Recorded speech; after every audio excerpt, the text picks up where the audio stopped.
Dear student, কেমন আছো? I hope প্রত্যেকে শুধু ভালো না, ভীষণ ভালো আছো। স্ক্রিনের ওপর একটা প্রশ্ন দেখা যাচ্ছে, তাই না? সো প্রশ্নটা কি সেটা আমরা মন দিয়ে পড়বো, বুঝবো, তারপর অঙ্কটা করার চেষ্টা করবো। ওকে, চলো প্রথমে পড়ে নিই কোশ্চেনটা। কি বলেছে দেখো, এবিসি ত্রিভুজ এবিসি এর ভরকেন্দ্র জি, যদি এবিসি এর ক্ষেত্রফল 66 বর্গ সেমি হয়, তাহলে ত্রিভুজ জিবিসি এর ক্ষেত্রফল হবে। Option A B C D, চারটে অপশন আছে। ওকে, চলো আমরা প্রথমে এবিসি একটা ত্রিভুজ অঙ্কন করি। করার সূত্রে দেখো, এই হচ্ছে আমাদের এবিসি ত্রিভুজ, এ বি সি। বেশ, এবারে এবিসি ত্রিভুজের ভরকেন্দ্র কোনটা? জিটা। তাহলে জিটা কোথায় অবস্থান করবে?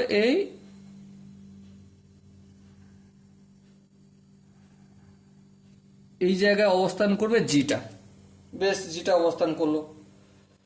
এবার দেখো, আমরা এখানে দুটো ত্রিভুজ পেয়েছি। কি? একটা ত্রিভুজ এ বি সি, হ্যাঁ, আর একটা ত্রিভুজ জি বি সি। বেশ, এবার আমরা যদি ধ্যান দিয়ে লক্ষ্য করি, এই যে জিটা, ঠিক আছে, এই জিটা কি? জিটা হচ্ছে এবিসি ত্রিভুজের, এবিসি এর ভর কেন্দ্র। কোশ্চেন এটা বলা রয়েছে, হ্যাঁ ঠিক বলা রয়েছে। তার মানে আমরা কি বলতে পারি যে ত্রিভুজ G B C equal to 1/3 into ত্রিভুজ এবিসি।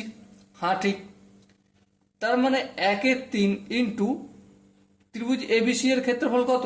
দেখো কোশ্চেনে বলে দিয়েছে 66 স্কোয়ার কিমি, স্কোয়ার সেন্টিমিটার। লিখলাম, কাটাকাটি যদি করি 3×1=3, 3/22=66, তাহলে 22 সেমি স্কোয়ার। এটা কার ক্ষেত্রফল পেলাম? ত্রিভুজ জিবিসি। দেখো অপশন বিটা হবে সঠিক আনসার। ওকে, আই হোপ কনসেপ্টটা বুঝতে পেরেছো। শুধুমাত্র একটা কনসেপ্ট কাজে লাগিয়েছি, যে জি যদি এবিসি এর ভরকেন্দ্র হয়, তাহলে জিবিসি এর ক্ষেত্রফলটা হবে এবিসি এর 3/1 এই গল্পটা আমি এখানে, এই কনসেপ্টটা কাজে লাগালাম। ওকে, সো তারপরে আনসার আমার বেরিয়ে আসলো। So dear student, I hope তোমরা প্রত্যেকে কনসেপ্ট বুঝতে পেরেছো। যদি বুঝতে পেরে থাকো তাহলে লাইক, শেয়ার, সাবস্ক্রাইব করবে।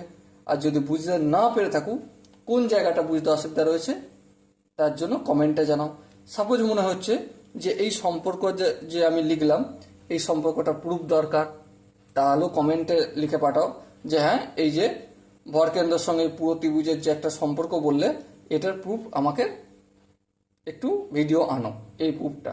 ঠিক আছে, সো দেখা হচ্ছে পরবর্তী সেশনে। ততক্ষণ পর্যন্ত ভালো থেকো, সুস্থ থেকো এবং জয় হিন্দ।